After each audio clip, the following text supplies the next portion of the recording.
Welcome everyone to our webinar today titled Preparing a Transition Plan for Your New Archival CMS or Collection Management System. My name is Emmanuel. I'm the Business Development Team Leader here at Lucidea. I will also be moderating the webinar throughout the event. So with me today is none other than Margot Note. She will be presenting the topic. Before we start, I would like to go over a few housekeeping items. Number one, to make sure we get as much value from this webinar, our lines are muted at this moment. Number two, we encourage you to go to that question and answer widget that you see there on your screen and type your question if you have any so we can address them later on. And lastly, for those of you who want to revisit this webinar again, rest assured our recording will be available on the website at lucidea.com. I just want to talk to you or let you know a little bit about our company and what we do. At Lucidea, we work with museums, archives, and libraries and other information professionals to provide better access and visibility to their collection. And we enable their diverse audience to access and engage with their collections. So if you find that valuable, check our website. First, a few words about our history as well. We are relatively new knowledge management company focused on bringing you the best solutions from around the world, as mentioned earlier. We are comprised of a series of products and companies that have joined Lucidea over the last 30 years. These brands include products such as Argus, Sydney, InMagic, Archivera, Eloquent, and QuadraStar.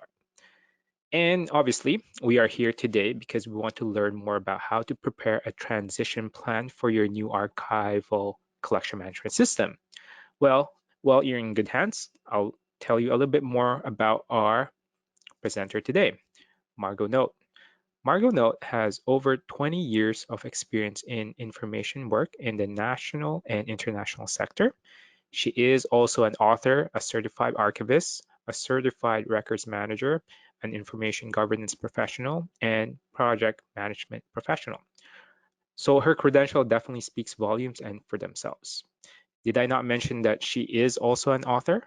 So before I hand it off, I would like to let you know we do have a book that just came out. It's called Digital Preservation Without Tears. This long-awaited book, we have listened to our audience feedback and made this valuable resource available to you. It is available right now. If you go to our website, you can just fill out a quick form and download a free copy. So reader of this volume will develop an awareness of digital preservation concepts, the ability to communicate issues and a basis for further studies. So these are making case of digital preservation, needs assessment and policy creation, learning collaboration, understanding digital preservation strategies, appraising, accessioning, and describing digital material, and lastly, preserving digital material and delivering access. So there's a lot there, and it's a great introductory book about digital preservation for everyone.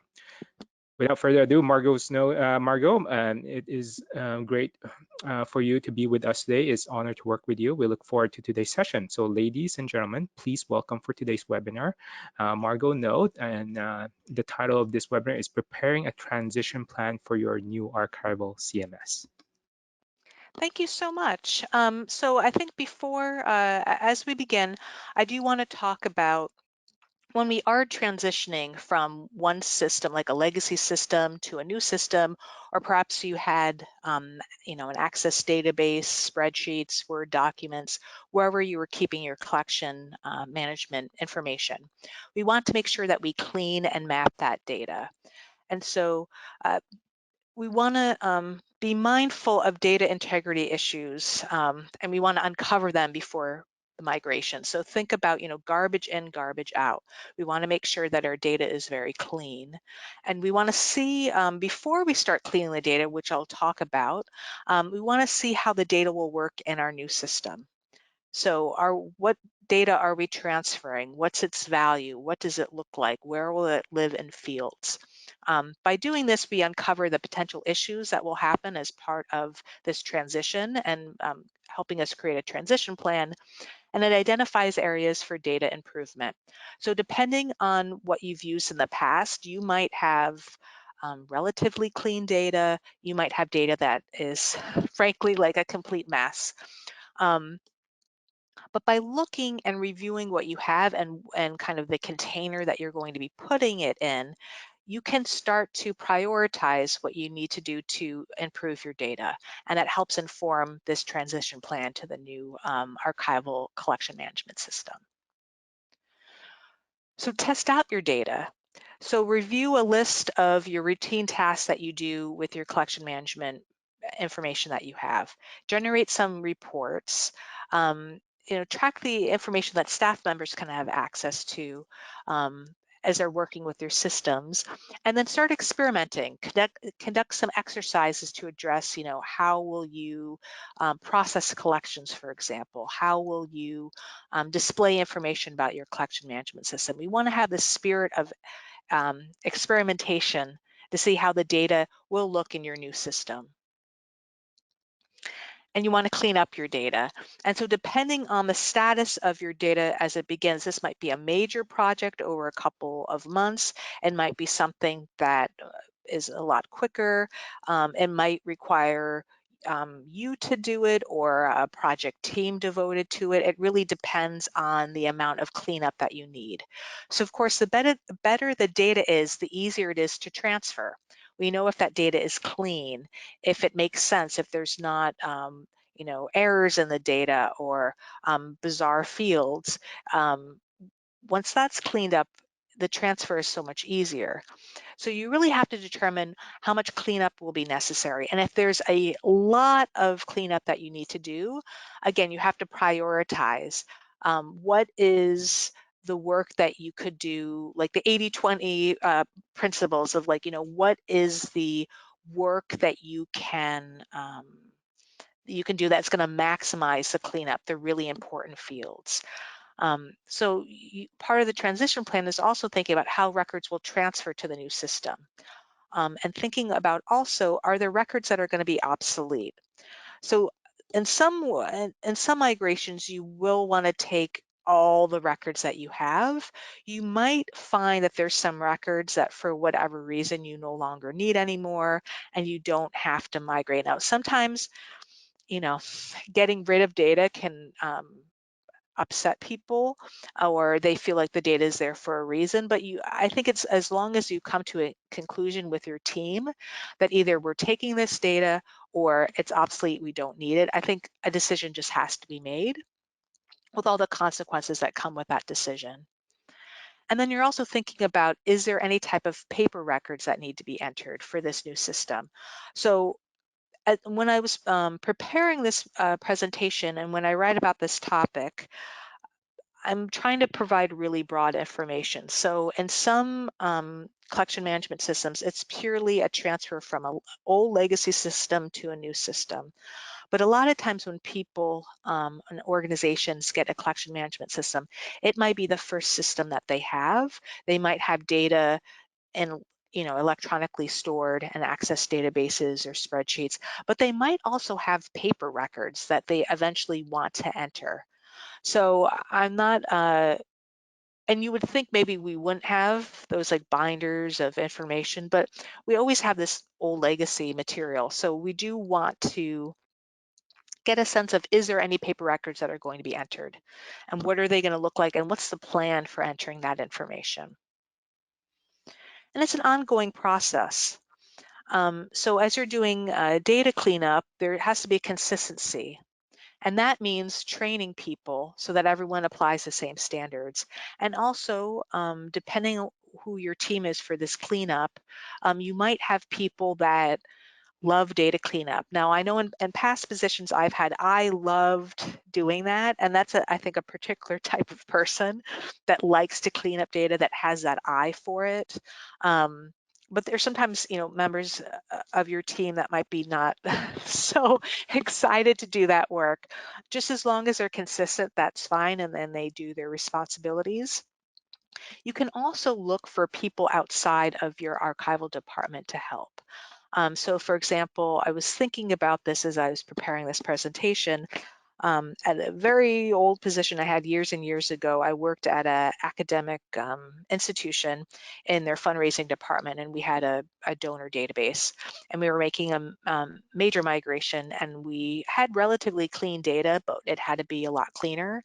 And we had a student worker that was fabulous, had a wonderful detail-oriented eye, and she had a lot of abilities to help us with the data cleanup, and she was a lifesaver. Now, of course, of all the work study students we had, she was the one that really stood out as someone to really help us because she had that personality to help us. And normally we would, of course, not have the students look at these records at all, but my boss loved her so much and she did such great work. So the reason I mention this is that sometimes the people that can help you with this data cleanup are outside of your department, that might be able to take on some of these responsibilities, and sometimes are happy to do this work as long as they understand what's expected of them.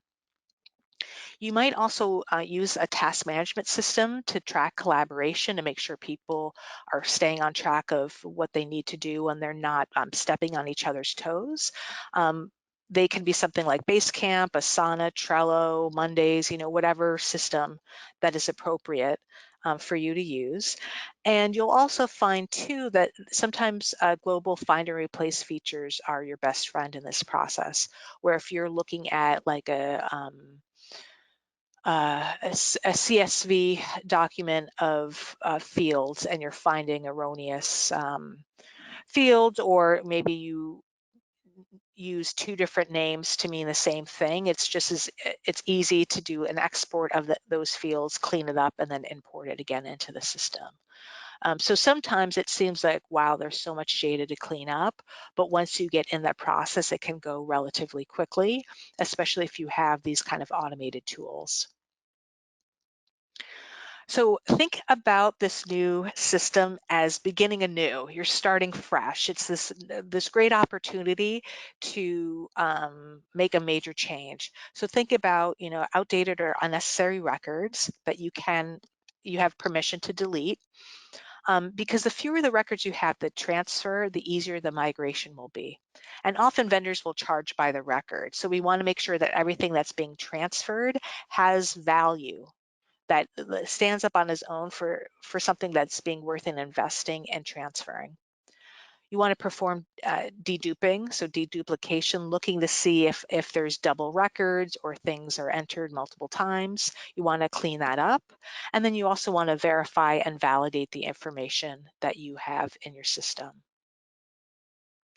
So mapping data. So careful mapping is necessary. So think about, it's unlikely that the fields in your new CMS are going to match your legacy system or the columns in your spreadsheet, right? You have to think about them being fraternal twins, not identical twins. So there is going to be some type of mapping.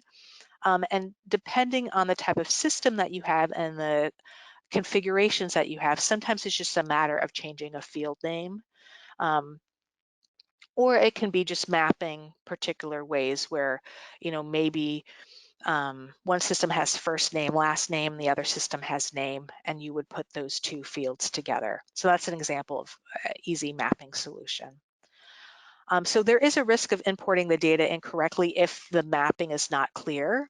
So you definitely want to develop procedures for mapping the data, like what will that look like? And then you want to request a copy of the mapping process. So you do understand how this information is going to be mapped to the new system, and you sign off on all of these decisions.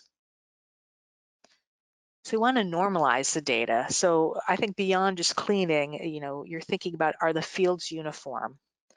Are the names in the correct order, right? It's not last name, it's first name, last name. You want to make sure that data is displayed correctly, that it's not cut off because there's certain field lengths that we have to be aware of.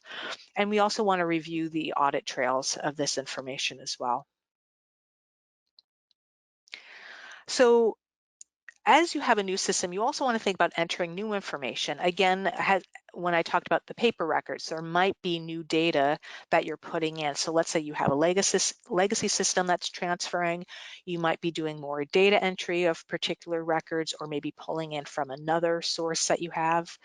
So think about the cost of entering data is high, and it's easy to make errors and omissions, and those can pile over time. So you want to make sure that you set up procedures to ensure the consistent data entry that you're doing, and you want to look always for opportunities to fix like missing or erroneous data. So as you're cleaning up the data, that's kind of the heavy lifting of really getting that data clean, or focusing on the priority fields and pieces of the system that really have clean data. And then as you're entering new information, you can find kind of the smaller things to fix over time. That might be a period of still fixing things after the transfer of the data. So again, it's prioritizing what you're focused on to make sure that you're doing a majority of that heavy lifting before that transfer. So you want to confirm data governance, and this always sounds really exciting. And the reason that you have this data governance and these policies and procedures is that we want to clean up data in one fell swoop. We don't want to have this be a constant theme where the data is always having to be cleaned and it's always messy. So think about this implementation of a collection management system as an opportunity. You don't get a lot of these, especially in positions where you get to do things totally new, you get to approach things in a new way, and you can really clarify, we want to clean up the data, right? Because everyone has better things to do than clean up data, except when it's time to migrate that system. So really take advantage of that time to enforce data governance that you need to make the system run right. And it's a great opportunity, again, to foster better information practices. So knowing that this is an investment in a database, we have this technology, and now we have to clean up the way that we work to have that the value of that database or that collection management system really shine. And I think what happens too, this is a very common idea, especially for people that aren't archivists or aren't in kind of allied information professional fields, is they think technology is going to be the solution. So they think, oh, okay, we install this collection management system, and they're done, right? Because the system is going to do everything for them. Well, that's not true, of course, because collection management systems depend on the data that's in there, and the data has to be correct, accurate, clean, informative, and that relies on people and processes, right? So I always say, when you're talking about collection management systems, digital preservation, basically anything related to information management and archives and libraries, is that the technology is the least of our problems. It's the way that people work and the policies and procedures that they use. So this is why really emphasizing data governance at the start of implementing a new collection management system is super important. And it's when you really have people's ears to what you're trying to say. Um, so you want to determine data standards. So data standards are important because they help you adhere standards to preserve the history of your holdings, and they make day-to-day activities more efficient. Um, Data standards reduces decision fatigue. So if you're looking at these standards that people have spent a lot of time and effort to create, right? You don't have to always make these decisions. You look to these standards to make these decisions for you, and you simply have to do the work of implementing them, which is a lot easier. So why do we use standards in the first place? Well, first, of course, they preserve the context of archival materials. They protect the evidential value of records over a period of time. They help facilitate their authentication. And they help users analyze and find the materials. Because there's these standards, there's easier ways to find the materials, especially in regarding archival materials, which are so unique, so specific, so rare, and so one of a kind. So that's why standards in this context is even more important, because you're finding, or the standards are guiding you towards these one-of-a-kind type of records. And so that's why we rely upon them a lot. So the benefits of data standards are important to go through. So of course, they give you increased access to records. Because they're standards, people can find them more easier. There's consistent information retrieval. So if you search for something, you're actually going to get what you're trying to retrieve and all of it, not just some of it based on substandard data standards. There's an increase of data quality. So again, you've spent all this time and effort to really clean up this data. So we want to continue that data quality that we're thinking about. It's an easier adaptation of technology or documentation developments. Because we have these standards, it's easier to move and work with other systems. So we can do exports to other systems more easily. There's better data exchange between institutions. So if you have two institutions that are using the same data standards for their archival materials, this information can talk to each other much more easier. And there's easier web publication. So we can publish these materials more easily to the web, and therefore people around the world can find them more easier. So the data standards policy provides guidelines for the record structure. It identifies mandatory fields with their formats and contexts. It enables information sharing and ensures against data loss. So this is what we want as an organization, and this should be part of your transition plan, is knowing that with this new system, there's going to be these policies that you're enforcing. Now, you might have an old data standard policy. It might be old, it might be out of date, it might be maybe there's kind of holes in that policy. So again, this is an opportunity to start afresh, to start anew, to take a look at what we've done in the past, learn from our mistakes, and improve our processes, especially with the policy.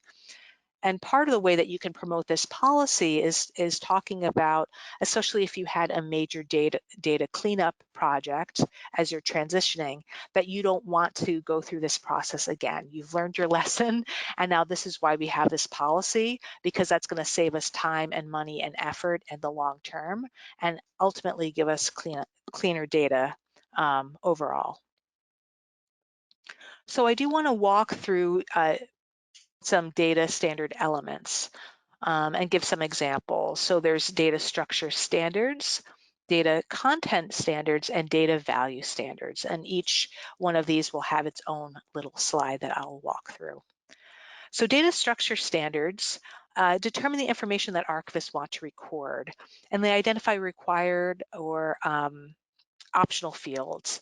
So examples are a coded archival description, if you're interested in finding aids, or my personal favorite, which I love, Dublin Core metadata element set.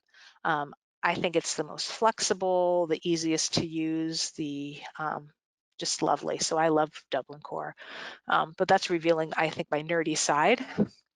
And then there's also data content standards. So it describes the field's content, and it provides guidelines for the formats and syntax for the data values. And so some examples are describing archives or the resource description and access. Those are two really high quality content standards. And then lastly, it's the data value standards. And I think this has, the most impact, especially for people that aren't archivists, that might be your internal users. So data value standards define the terminology used for fields and authorities. It guarantees the consistency of information, and it can be something like a vocabulary, a classification, or a thesaurus. And some examples are Library of Congress subject headings and art and architecture thesaurus. So I'm going to pause for a second and talk a little bit about why I think data value standards are important. In a past position I had, there would always be a bit of discussion about what we would call specific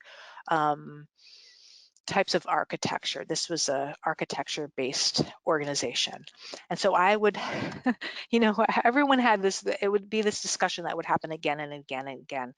And once I came in and said, okay, let's use the art and architecture thesaurus, and this was developed by Getty. So everyone in the organization um, didn't necessarily trust my judgment as the archivist, but if I could point to saying, this is what Getty has decided, everyone who came from a very major art history background and had a passion for the work that the Getty did were much more easier and able to accept what they decided that this consistency of information would be.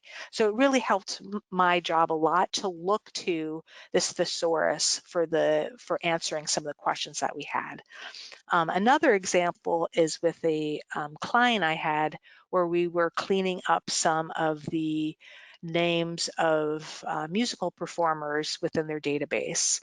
And so especially if you think about, this is more like pop culture based, especially with assets that came over time, and you think about people who changed their name over a period of time. Like Sean Combs, for example, or Prince. Sometimes artists have different names over a period of time. So it was helpful to look at how the Library of Congress subject headings decided how to name specific artists and their listing of the different names that these artists had over time. So again, this was a group that were not information professionals or an archivist were hiring me to help them with their database, and we could look to these subject headings for some guidance. And so I think that's the real value of data value standards, is that you don't necessarily have to make these decisions. You're depending on these experts that have already made these decisions for you. So with creating and updating policies, so you want to make sure that the data standard policy documents the new system structure guidelines that you want to enforce. And you should also be thinking about a maintenance and authority policy. That's kind of a sub policy of this bigger policy. So it's identifying staff members that can add, modify, or delete records. So think about, someone who's perhaps an intern or a volunteer at your organization. They might have read-only access because you don't necessarily want them to be able to delete records. Or someone who's, let's say, a collection manager or a processing archivist could create records. There might be, let's say, the admin who can really delete records because you don't want records to be deleted kind of willy-nilly. So that's a way to give people read and access and editing rights. This policy also clarifies procedures for editing information. So is there a way that can people just edit it, or does it have to go through a process when you're editing information? And it notes also the procedures for maintaining these database backups, like what will that look like? So and so again, there's an access authority policy that talks about how people can access and view and use these records. Because some people in the organization only want to see some of the records and only need to see only some of the records, right? Like especially if you're keeping track of donors or you have information in there that's particularly that's sensitive, you want to be able to limit the access to those fields within the database. So data migration, as you can probably guess, moves data from one location to another. And there's usually some type of migration or a consolidation that happens when legacy systems are replaced. And there's shared data sets that happen during this migration. So you want to determine roles for this transition, for this migration. So you definitely need a plan, and you need a lot of clarification about what that plan is going to look like. So they have to be able to understand the information technology and technical skills required. So are those skills internal? Is that something that the vendor or the programmer is providing? You want to understand who's responsible for what phases and what parts of the phases. And having a transparency in the roles make this migration process like that much smoother because you're not stepping on each other. I find if you create something like a responsibility matrix, or it's also called like a RACI matrix, which lists responsible people, accountable people, people that you need to consult with, and people that you need to inform, and makes it very clear who is responsible for what and who you have to let know about certain phases. And there's by creating a matrix like this, or being very clear and transparent about these roles, it gives everyone peace of mind and a sense that they know what everyone else is doing, and they can also take responsibility for what they need to do with this process.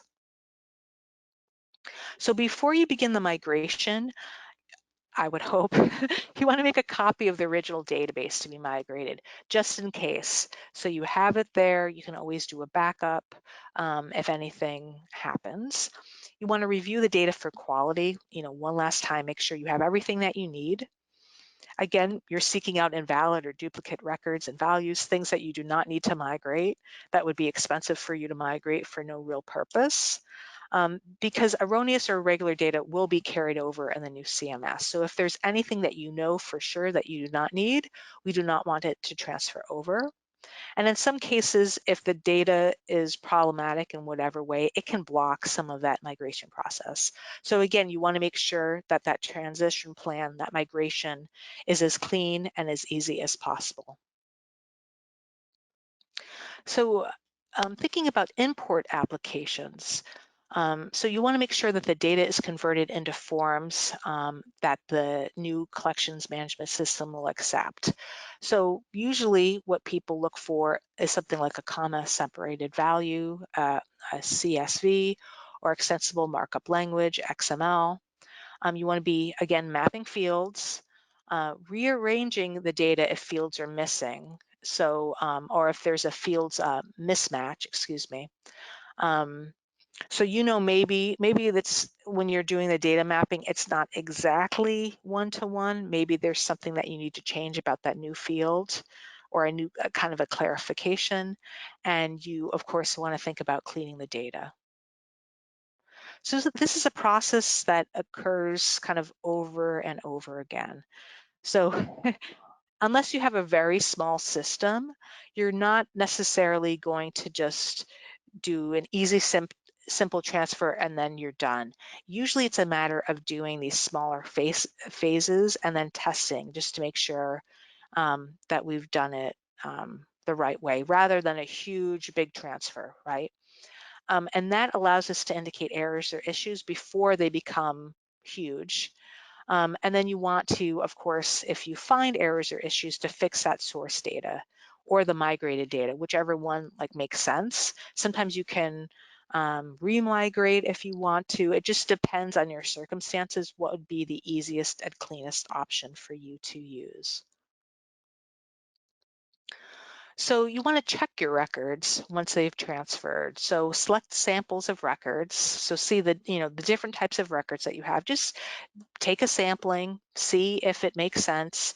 You want to look at both the straightforward records to make sure that they migrated correctly, but also the complicated records that might pull from different tables, for example. You want to make sure that the migration was completed with the requirements that you needed, complied, excuse me, with the requirements that you needed, and that the data is viable. So you can use the data, right? So you want to make sure that everything is where you want it to be. And you want to definitely spend some time with checking these records. It's not something that should be rushed at all. So after you do all of this, it provides easier work moving forward with your database. So you can start to decommission old systems in time. You can start to monitor your new collection management system for changes that you would like to do moving forward. One would hope that the collection management system will be more user-friendly than legacy systems. They usually are. I mean, that's the whole reason that you are transferring. But you might be surprised at how easy it is to work with a system when you no longer have to do workarounds, or you don't have to kind of fiddle with the file fields to make things work, that you can generate the reports that you actually need to see, that you can generate data, metrics, and reports that you can give to other people who are the decision makers within your organization. So you can make that data be so much easier for them to take a look at it as well. I think also that you'll find is that especially with a new system, a new collection management system, people that are outside the archives department that might depend on this system for whatever work that they're doing, they will find it easier to access. They will be more likely to ask questions about your collections. They're going to be more likely to experiment with that data because there's more logic. There's an easier way to use the information, and it no longer has that those workarounds or that like friction of trying to find that information that you would use in a legacy system. It's just a fresh and new approach to accessing that information.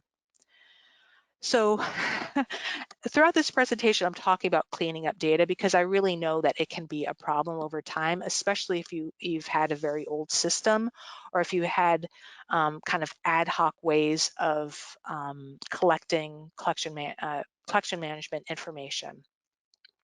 So that major cleanup that you had as you started this migration, this transition, you're going to be doing that major cleanup beforehand, but you might find smaller projects and smaller pieces of the data that you can continue to clean up. I would encourage you to think about this transfer, this new implementation of a system as still kind of milk this opportunity to clean up that data as much as you can. And of course, as I was saying, there's less priority for this type of cleanup, but it still can be ongoing cleanup over time that is really going to impact your system in a really good way. And of course, as you have these data governance policies, there'll be over time, one hopes will be less messy data over time. So once you clean up that data, before you transfer and after when you're doing kind of this smaller cleanup work, once that data is clean, it's going to be less likely to get messy again. And then you want to update your data standards and policies as you continue forward with the system. So you might have discovered that the policies that you thought might work before you transferred systems, maybe they just need, a bit of a review, a bit of tweaking in light of how this new system works. Maybe you didn't anticipate certain things that you've discovered. So again, you want to make sure that these standards and policies are updated once this transition happens. Thank you, Margot. As cliche as it may sound, I find it to be true, which is a saying, failing to plan is planning to fail. Imagine if you try to do all these that Margot talked about after the new system has been implemented, how messy that can be. Yeah, and compared to having a plan before the transition. Mhm. Sometimes a vendor may not even go over these of how to prepare for transition plan, let alone touch on these factors such as cleaning data, mapping, deduping, data governance, or data standards within your organization, right? So there are a lot to consider about when preparing a transition plan for your new archival CMS. So Margot, thank you for sharing the nuances of Mhm. preparing transition plans for our new CMS. And with these information, I'm sure there will be more questions than answers sometimes because each organization is different. As you can see on the screen, feel free to reach out to us if you have any questions about our solution as well. And also feel free to reach out to Margot at margot@margotnote.com. With that in mind, thank you again for your time today. And I hope all of you have a great day. Bye for now.